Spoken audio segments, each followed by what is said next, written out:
Hi friends, welcome to Muthu voice channel. இன்னைக்கு என்ன news பார்க்க போறோம்னு பாத்தீங்கன்னா இவரை பத்தி தான். இவர் யாருன்னு தெரியுதா? நான் யாருன்னு என்ன கேட்கறத விட வேற யாருண்டியாவது போய் அவர் யாருன்னு கேட்டு பாரு. அச்சுச்சோ அவரா பயங்கரமானவராச்சே, அவர்ல கொஞ்சம் ஜாக்கிரதையா இருங்கப்பா அப்படின்னு சொல்லுவா. எல்லாருக்கும் தெரிஞ்சிருக்கும், இவர்தான் பைஜூஸ் ரவீந்திரன். இன்னைக்கு பைஜூஸ் வீழ்ந்த கதை அதான் பார்க்க போறோம். அதாவது ஒரு காலகட்டத்துல ஒரு ஸ்டார்ட் அப் கம்பெனி ஆரம்பிக்கணும் அப்படின்னா பைஜூஸை பார்த்து தெரிஞ்சுக்கோங்க. எவ்வளவு ஒரு பெரிய பிராண்டா உருவாக்கியாரு ஒரு மனுஷனோட உழைப்பு அப்படின்னு சொல்லுவாங்க. இப்ப அந்த கம்பெனி எங்க இருக்குன்னு தேட வேண்டியதா இருக்கு. எஜுகேஷனல் இவர் உருவாக்கின புரட்சி மாதிரி யாருமே உருவாக்கல அப்படின்னு பேசினாங்க. சரி, பைஜு ரவீந்திரன்றவரு இந்த மாதிரி எஜுகேஷனையும் டெக்னாலஜியும் ஒன்னா போனாரு அதுல ஒரு முன்னோடியா இருந்திருக்காரு. காலகட்டத்துல பாத்தீங்கன்னா பைஜூஸ்ன்ற கம்பெனி அதோட மதிப்பு பாத்தீங்கன்னா கிட்டத்தட்ட 22 பில்லியனா இருந்திருக்கு. இப்போ 0. 22 பில்லியன் இருந்த கம்பெனி அப்படியே ஜீரோ ஆனதுக்கு நிறைய காரணம் இருக்கு. அதை பத்தி தனியா பிரிச்சு பிரிச்சு பிரிச்சு வச்சிடுறேன். ஒவ்வொரு அலசுவோம் வீடியோ. நிறைய பிரச்சனை கம்பெனிக்குள்ளே, இன்வெஸ்டர்ஸ் வெளியே வந்துட்டாங்க, டைரக்டர்ஸ் கம்பெனி விட்டு போயிட்டாங்க, நிறைய எம்ப்ளாயி லே ஆஃப் பண்ணது, எம்ப்ளாய்க்கு டார்ச்சர் பண்ணி ப்ராடக்ட சேல் பண்ண வச்சது, ஃபாரின் எக்ஸ்சேஞ்ச் பணத்தை வெளியே வாங்கி வயலேட் பண்ணது, ரூல்ஸ் அத்துமீறி செஞ்சது அப்படின்னு ஏகப்பட்ட குற்றச்சாட்டுகள். எல்லா பக்கமும் அணை கட்டுறாங்களே. இவங்க என்ன பண்ணாங்க பாத்தீங்கன்னா, ஷாருக் கானை அம்பாசிடரா போட்டாங்க. 4 கோடி ஒப்பந்தம் போட்டு. ஆனா இந்நேரம் அவர் அந்த ஒப்பந்தத்தை விட்டு விலகி இருப்பாரு. இது மட்டும் இல்லாம லியோனல் மெஸ்ஸி அவரையும் அம்பாசிடரா வச்சாங்க. அவரையும் படிச்ச பையன் சொல்றாரு, ப்ராப்ளம் சால்விங் ஸ்கில் அபாரமா இருக்கும், பெரிய ப்ராப்ளம் கொடுத்தா சொல்யூஷன் கண்டுபிடிச்சிருவாரு அப்படின்னு சொல்றாரு. அதாவது அவருக்கு ஒரு ஆப்டிடியூடு, கான்பிடன்ஸ் இருக்கணும் அப்படின்னு சொல்லியிருக்காரு. ஆனா இப்போ அவருக்கு அவரால் சமாளிக்க முடியாத அளவுக்கு பெரிய பிரச்சனை வந்திருக்கு. அதாவது பெரிய பெரிய இன்வெஸ்டரா பிடிச்சாரு இவரு. பைஜூஸ்ல சிஇஓ இருந்தது ரவீந்திரன் தான். கூட ஒய்ஃப் இருந்திருக்காங்க, திவ்யா கோகுல்நாத். அப்புறம் அவரோட தம்பி இருந்திருக்காங்க, ரிஜு ரவீந்திரன் இருந்திருக்காங்க. இவங்க எல்லாம் போர்டை விட்டு வெளியே வந்துட்டாங்க. ஃபர்ஸ்ட் என்ன பண்ணாங்க, டிலாய்ட்ல உள்ள ஆடிட்டர் தான் செக் பண்ணிட்டு இருந்தாங்க. அப்புறம் டிலாய்ட்டே வெளியே வந்துட்டாங்க. என்ன ரீசன் தெரியல. வீடியோன்ற கம்பெனி கூட பார்த்தாங்க. ஆனால இன்னமும் அவர் மேல வந்துடலான்னு ஒரு எண்ணத்துல போராடிட்டு இருக்காரு. ரஜினிகாந்த் என்ன பண்ணாரு, எஸ்பியோட சேர்மன் ரஜினிஷ் குமார், அப்புறம் சிஎஃப்ஓ இருந்த இன்ஃபோசிஸ்ல உள்ள மோகன்தாஸ் பாய், அவங்களெல்லாம் இவரோட அட்வைசரி கவுன்சில் கொண்டு வந்தாரு. 2020 ஆடிட்ட டிசம்பர் மாதம் ரிலீஸ் பண்ணாரு. என்ன தெரிஞ்சிருக்கு அப்படின்னு பாத்தீங்கன்னா, 2018 இவரோட ரெவென்யூ மட்டும் பாத்தீங்கன்னா வருவாய் 500 கோடி, செலவு 537 கோடி. ஃபர்ஸ்ட் இயர்லயே 37 கோடி லாஸ். ஸ்டார்ட் அப் தானே அப்படின்னு இன்வெஸ்டர் என்ன பண்ணிட்டாங்க, பரவாயில்ல ஓகே அப்படின்ட்டாங்க.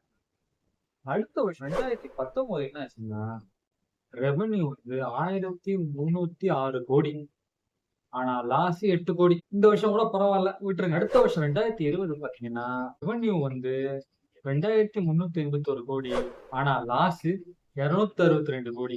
வருஷம் லாஸ் ஏறிக்கிட்டே போகுது. 2021 ரெவென்யூ 2428 கோடி, ஆனா லாஸ் 4564 கோடி. இது என்ன பிரமாதம்?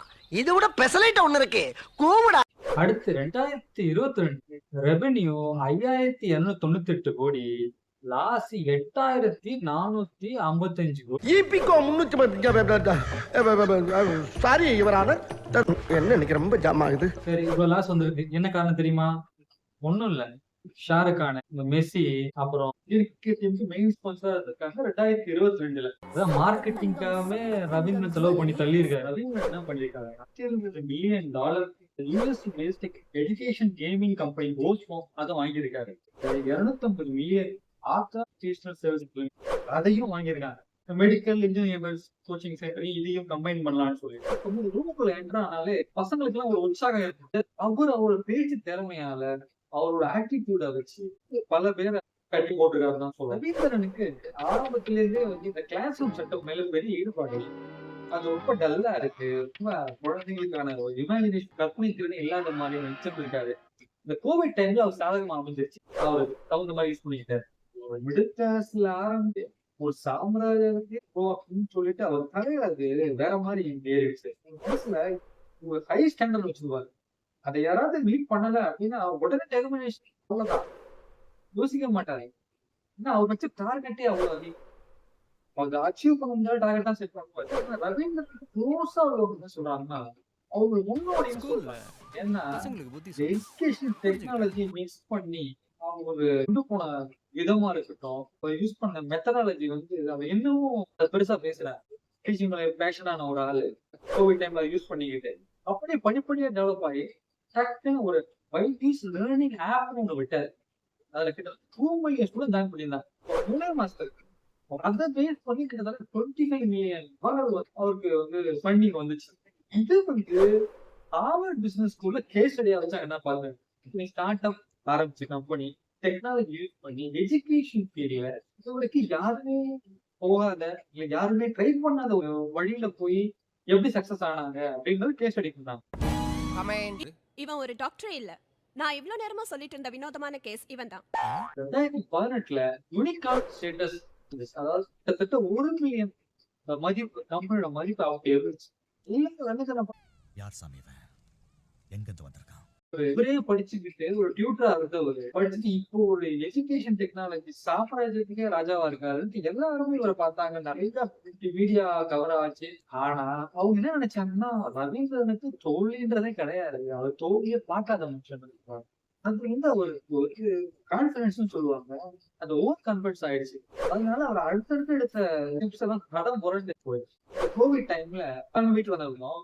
இப்ப கிளாஸ் ரூம் என்விரான்மெண்ட் அப்படியே மாற்றி ஆன்லைன்ல போனாங்க. இது புதுசா இருக்குன்னு சொல்லி அப்படியே நியூஸ் வேகமா வர வச்சு நிறைய பேர் இன்ட்ரெஸ்ட் எடுத்துட்டாங்க. அது வந்து ஒரு ட்ரெண்ட் ஆச்சுன்னு வச்சுக்கோங்களேன். இதை வச்சு அவர் பிசினஸ் டெவலப் பண்ணிக்கிட்டு நிறைய வந்துச்சு. இந்த டைம்ல என்ன பண்ணாங்கன்னா ஒயிட் ஹேட் ஜூனியர் ஆட் பார்த்துருக்கீங்க. அது வந்து கிட்டத்தட்ட $300 மில்லியன் வாங்கியிருக்காரு. 2020 வருஷத்துல டாப் கம்பெனி அது வாங்கிட்டாரு. அந்த டைம்ல கிட்டத்தட்ட $4.2 பில்லியன் இடம் வாங்கியிருந்தாரு. ஃபண்ட் ரைசிங் சொல்லி ஆரம்பிச்சாரு. ஃபண்ட் ரைஸ் பண்ணி கம்பெனி அப்படியே ஸ்லோல் போட்டு போறாரு. அது பெரிய பெரிய கம்பெனி ஆட்கள் பார்த்தீங்கன்னா யூபிஎஸ் அபுதாபி சௌரின் ஃபண்ட் எல்லாம் தைரியமா இறங்கி இன்வெஸ்ட் பண்ணாங்க. அது காரணம் என்னன்னா இந்த பைஜூஸ்க்கு பின்னாடி இருந்த பெரிய பெரிய கம்பெனியோட சப்போர்ட் தான். இவங்க நினைச்சிட்டாங்க ஓகே தைரியமா நம்ம இன்வெஸ்ட் பண்ணலாம், ஏன்னா இவங்க எல்லாமே இருக்காங்கன்றது. ஆனா கொஞ்சம் எதிர்பார்த்தது வேற, நடந்தது வேற. என்ன ஆச்சுன்னா பேண்டமிக் க்ளோஸ் ஆன உடனே ஸ்டூடெண்ட்ஸ் எல்லாம் என்ன பண்ணுங்க, ஸ்கூல் கல்ச்சருக்கு மாறிட்டாங்க. அவங்க அப்படிதான் இருந்தாங்க. டெம்பரரி தானே, இது டெவலப்மெண்ட் அப்படியே குறையுது. நிறைய பேர் வர்றது இல்ல, டிராப் அவுட் அதிகமாகுது, ஸ்டூடெண்ட்ஸ் யாரும் ஜாயின் பண்றது இல்ல கோர்ஸ்ல. மெதுவா அப்படியே ஒரு சரிவு ஆரம்பிக்குது. டேப்லெட் அதுல பாத்தீங்கன்னா ஆல்ரெடி ரெக்கார்டு வீடியோஸ் தான் இருக்கும். அந்த recorded video high speed internet access பண்ண முடியுன்ற மாதிரி வீடியோஸ் ஜெனரலா இல்லைன்னா பஃபர் ஆகும்னு வச்சுக்கோங்களேன். அப்படின்ற பட்சத்துல வாங்குறவங்க எல்லாம் யாரு? லோயர் கிளாஸ் இல்ல மிடில் கிளாஸ், அவ்வளவுதான்.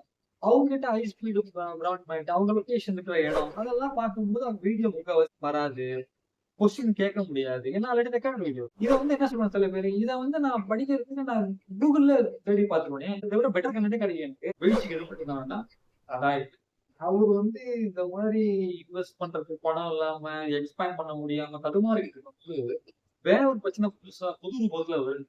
எப்படின்னா கீதான்னு ஒருத்தம், அவங்க 13 வயசுக்கு ஒரு நல்ல ஒரு கல்வியை கொடுக்கணும்னு எதிர்பார்த்திருக்காங்க. அந்த டைம்ல வையூஸ் வர்ற சேல்ஸ் பர்சனோட ஐடியா புரிஞ்சுக்கிட்டா எப்படியாவது கோர்ஸை சேல் பண்ணிடணும்னு சொல்லிட்டு பர்சனலைஸ் கோச்சிங் கொடுக்குறோம் மேடம், கவலைப்படாதீங்க நாங்க பார்த்து பண்றோம் அப்படின்னு ரொம்ப பேசி வீட்டுக்கு வந்துடுறாரு. வந்துட்டு இந்த குழந்தைகிட்ட டஃப்பான கொஸ்டின் தான் கேட்கறாரு. அந்த குழந்தைக்கு பதில் சொல்ல தெரியல. இத காரணமா காட்டி பாத்தீங்களா உங்க குழந்தைக்கு இந்த கொஸ்டின் கூட தெரியல, இந்த மாதிரி இருந்தா உங்க குழந்தை வாழ்க்கை போயிடும், எப்படி உங்க லட்சியம் நிறைவேறும் அப்படின்னு சொல்லி அவங்கள பிரெயின் வாஷ் பண்ணி கிட்டத்தட்ட அவங்க தலையில 33,000 ரூபாய் கிட்ட வச்சிருக்காங்க. அவங்க யோசிக்கிறாங்க அவங்க என்ன பண்றது. அந்த டைம்ல சொல்றாங்க, நீங்க சப்போஸ் கட்டலன்னா உங்க குழந்தையோட வாழ்க்கை நீங்களே அழிச்சிருக்கீங்க, உங்க வாழ்க்கை போச்சுன்னா அது காரணம் நீங்களா தான் இருப்பீங்கன்னு சொல்லி அப்புறம் உங்களுக்கு கவலைப்படாதீங்க, உங்க ட்ரையல் பீரியட் குறிப்பிட்ட நாள் வரைக்கும் யூஸ் பண்ணிக்கலாம். சப்போஸ் உங்களுக்கு இந்த கோர்ஸ் விட்டு பணம் அதிகம் கொடுத்துறோம்னு சொல்லி சரி பரவாயில்லன்னு இவங்க மனசை மாத்திக்கிட்டு ஓகேன்ட்டா. கொஞ்ச நாள் கழிச்சு சரி இந்த கோர்ஸ் செட் ஆகாது அப்படின்னு நினைச்சு போன் பண்ணி கால் பண்ணா ரெஸ்பாண்ட் பண்ண ஆளே இல்லை. என்னைக்கு நான் பணத்தை போட்டனோ அன்னைக்குதான் நான் கடனாளி ஆனேன்னு சொல்றாங்க. ஜென்ரல் நாலேஜ் புக் அப்படிங்கிற ஒரு புக் இருக்கு சார். நான் உங்க பையனை கூப்பிடுங்க, அவர்கிட்ட கொஞ்சம் கேட்க வேண்டியிருக்கு. அவன் பதிலுக்கு வண்டியா கேட்பேன் சார், இது தேவை அவனுக்கு. இவங்க ரொம்ப லோவர் கிளாஸ், அவங்களை ஏமாத்திட்டாங்க. இன்னொரு கேஸ், ஒரு டைரக்டர் அவங்க வீட்லயும் இந்த மாதிரி ஒரு சேல்ஸ் பர்சன் போயிட்டு, அதுவும் அவர் சொல்றா, என் பொண்ணுக்கு தேவையில்லைங்க இப்போதைக்கு அப்படின்னு. இல்ல சார் இது பண்ணாதான் சார் ஒன்லி வே சார் அப்படி இப்படி எதையோ பேஸ் மேனேஜ் பண்ணி சரி நீ வீட்டுக்கு வா அப்படின்னு சொல்லிட்டாரு. அப்ப இவர் கண்டுபிடிச்சிட்டாரு, ஆகா இவன் வந்து இவனோட போக்கு வந்து எஜுகேஷன் கிடையாது, பணம் பயிர் உங்களுக்கு தேவை போறாங்கன்னு சொல்லிட்டு அவனை அடிச்சு விரட்டிட்டாரு. அந்த கேள்விக்கு பதில் சொல்லட்டும், அப்புறம் அந்த புக்கை நான் விற்காம போறேன். குண்டு பல்பு உள்ள ஃபிலமெண்ட் எந்த உலோகத்தில் செய்யப்பட்டது? டங்ஸ்டன் போட்டிருக்கா, உனக்கே ஒண்ணும் தெரியல. Chairman national commission of protection of child rights Priyank Kanu அவங்க என்ன சொல்றாங்கன்னா, வீட்டுல முதல் பட்டதாரி குழந்தைங்க இருப்பாங்கல்ல, அவங்கள டார்கெட் பண்ணி போன் நம்பர் எப்படி காசு கொடுத்து வாங்கிடுறாங்க. யார் மூலியமும் வாங்கிட்டு குறிப்பா பேரண்ட்ஸுக்கும் சில்ட்ரன்ஸுக்கும் போன் பண்ணி டார்ச்சர் பண்றது.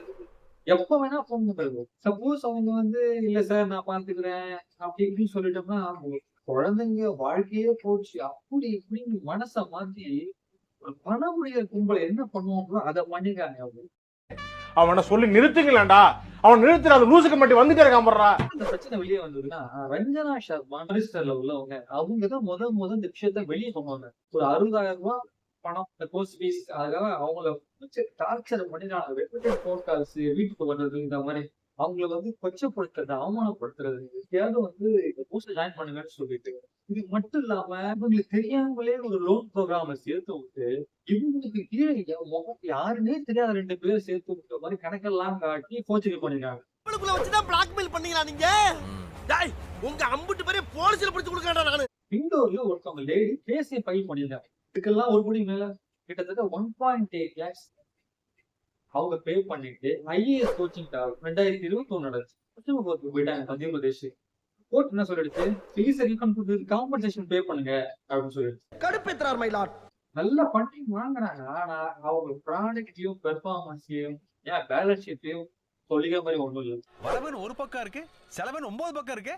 நல்லா பாருங்க, அந்த வரவன்ற ஒரு பக்கமும் காலியா தானே இருக்கும். கேஸ்னு போனதால ஓகேன்னு ரீஃபண்ட் காம்பன்சேஷன் கொடுத்துட்டாங்க. ஆனா லோயர் கிளாஸ்ல உள்ளவங்க அவங்களால யார பார்க்கணும், எப்படி நடந்துக்கணும், இதை எப்படி அப்ரோச் பண்ணணும்னு சொல்ல தெரியாம பல பேரு பல கேஸ் இன்னும் வெளியே வராமலே இருக்கு. அதாவது சில பேர் வந்து இந்த இப்படி அவ ஃபீஸ் இல்லைங்க அப்படின்னு சொன்னா மிடில் கிளாஸ்காரங்க யோசிப்பாங்க ஃபேமிலி ரன் பண்றது அப்படின்னு. அவங்களுக்கு என்ன லோன் மேடம் இஎம்ஐ போட்டுக்கோங்க மேடம் அப்படின்னு சொல்லி கன்வின்ஸ் பண்ணி அப்படியே சுமூகமா முடிச்சிருவாங்க. இதுல என்ன புதுசாக பண்ணிட்டாங்க பைஜூஸ் ஆரம்பினா பைஜூஸ் எம்ப்ளாயி தவிர வெளியே ஒரு 3rd person யாராவது வந்து செக் பண்ணாதானே பைஜூஸ் கிளாஸ் சக்சஸ் ரேட் இருக்கு, இவ்வளவு பேர் படிச்சாங்க இவ்வளவு பாஸ் ஆனாங்க, இவ்வளவு பேர் படிச்சாங்க இந்த ரேங்க் எடுத்தாங்க, அதை தெரிஞ்சுக்க கூடாதுன்னு வேணும்னே வெளியாள் யாரும் ஆடிட்டிங் பண்ண விடுறது இல்லை. இவங்களே போடுறது அட்வர்டைஸ்மெண்ட், நாங்க வந்து இந்த ஃபர்ஸ்ட் எடுத்துட்டோம் இந்த ஃபர்ஸ்ட் எடுத்துட்டோம் மீடியான போட்டு தள்ளுறது. பாக்குறவங்க என்ன நினைப்பாங்க, ரெஜிஸ்டர் படிச்சா ஸ்டூடெண்ட்ஸ் லைஃபே மாறிடும். மூட்டை பூச்சியை சுலோகமாக கொள்ளும் நவீன மிஷின் விலை 100 ரூபாய் சார். 100 ரூபாய் 100 ரூபாய் ஓடியா ஓடியா ஓடியா. ரவீந்திரன் என்ன பண்ணிருக்காருன்னா டெக்னாலஜியை வித்துருக்காரு, கோர்ஸ் இருக்கிறது. இவங்க என்ன பண்ணிருக்காங்க பைஜூஸ்னா ஜாயின் பண்ணும்போது என்ன சொல்றதுன்னா 1-to-1 செக்ஷன் இருக்கும் உங்களுக்கு. அதாவது க்ளோஸ் நடக்கும் போது ஆன்லைன்ல ஏதாவது கேள்வி கேட்டா நான் ரிப்ளை பண்ணுவோம். ஸ்டூடெண்ட் கேட்டாலும் சரி, உங்களுக்கு சப்போஸ் நீங்க பக்கத்துல இருக்கிறீங்க உங்களுக்கு கூட கான்செப்ட் புரியல அப்படின்னா தாராளமா நீங்க கால் பண்ணலாம்னு சொல்லிட்டு நான் பே பண்ண அப்புறம் ஒரு டேப்லெட்டை கொடுத்து மூட்டை பூச்சியை உரலுக்குள் போடவும் பின்பு உலக்கையால் குத்தவும் மாங்கனா இப்படிதான் நங்கினக்கடி சுலபமா கொள்றது.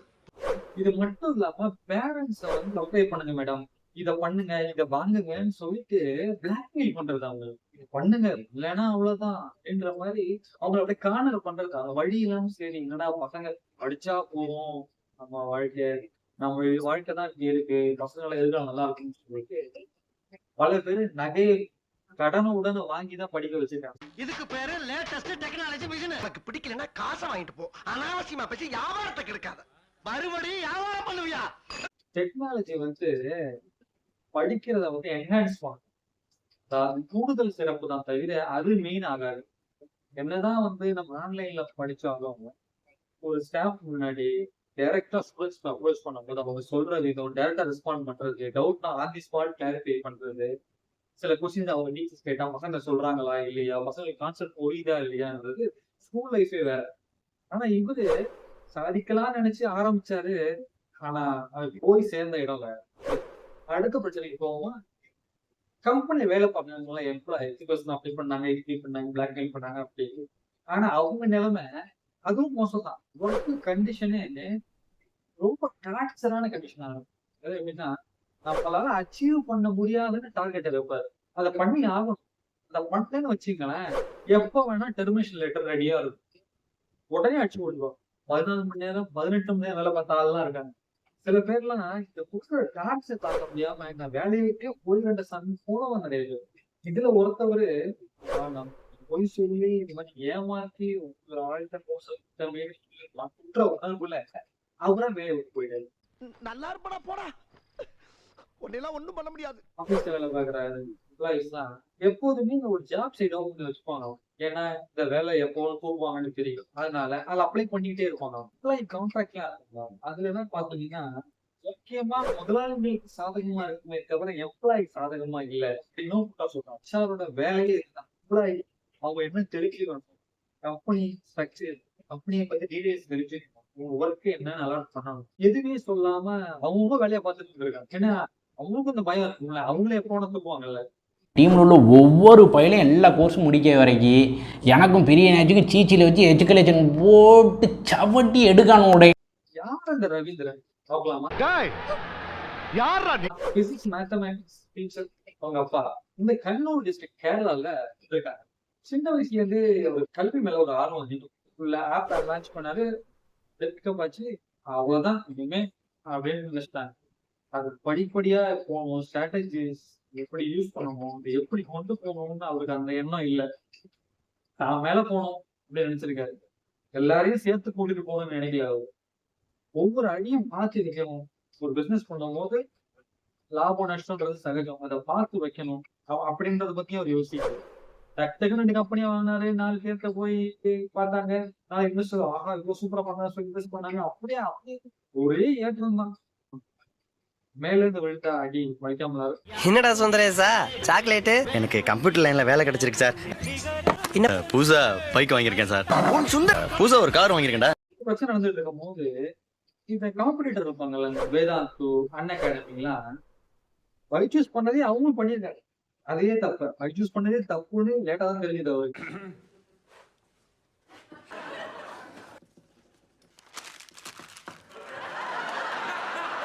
பைச்சூஸோட வீழ்ச்சி பாத்தீங்கன்னா எல்லாரும் கத்துக்க வேண்டிய ஒண்ணு. அதுவும் முக்கியமா எஜுகேஷன் செக்டர்ல உள்ளவங்க, பைச்சூஸ் மாதிரி சிமிலர் ஏரியால உள்ளவங்க, இதெல்லாம் இவங்களுக்கு ஒரு கேஸ் ஸ்டடி. இவங்க ஜெயிச்சத கேஸ் ஸ்டடி ஹார்வர்ட்ல வச்சாங்க. பைஜூஸோட டவுன் ஃபால நம்ம கேஸ் ஸ்டடி ஆகுது. நோட் பண்ணுங்கப்பா பின்றாம் 2 வருஷத்துல மட்டும் கிட்டத்தட்ட 10,000 எம்ப்ளாயிஸ் வேலையை தூக்கிருக்கு. இவமா 500. இப்போ கன்சல்டன்சி வேலை பார்க்குற ஒருத்தர் என்ன சொல்றாருன்னா, கிளைண்ட் சொல்லும் போது பைஜூஸ்ல வேலை பார்த்த எம்ப்ளாயி எங்களுக்கு வேணாம்னு சொல்றாங்க. டெக் நான் டெக் வித்தியாசம் இல்லாம பிளாக் லிஸ்ட் பண்ணிட்டாங்க. அப்படின்னா அவங்க எந்த கம்பெனியும் அப்ரோச் பண்ண கூட எந்த கம்பெனியும் ஜாப் இந்த வீடியோ முடிச்சுக்கிறேன். உங்களுக்கு ஏதாவது ஃபீட்பேக் சொல்லணும்னா தாராளமா கமெண்ட்ஸ் ஷேர் பண்ணுங்க. அடுத்து உங்களுக்கு எந்த மாதிரி டாபிக் பத்தி தெரிஞ்சுக்கணும் சொன்னா நல்லா இருக்கும் அப்படின்னு சொன்னீங்கன்னா தாராளமா அதையும் கமெண்ட் சொல்லி ஷேர் பண்ணுங்க. மறக்காம லைக் பண்ணுங்க, கமெண்ட் பண்ணுங்க, ஷேர் பண்ணுங்க. ஓகே ஃப்ரெண்ட்ஸ், அடுத்த வீடியோல பார்க்கறேன். அது வரைக்கும் நான் உங்களுக்கு சொல்றேன். தேங்க்யூ. சப்ஸ்கிரைப் பண்ணுங்க. சப்ஸ்கிரைப். ஆமா சேனல் பேர் என்ன? அதான் சொல்றேன்ல, சப்ஸ்கிரைப் பண்ணுங்க.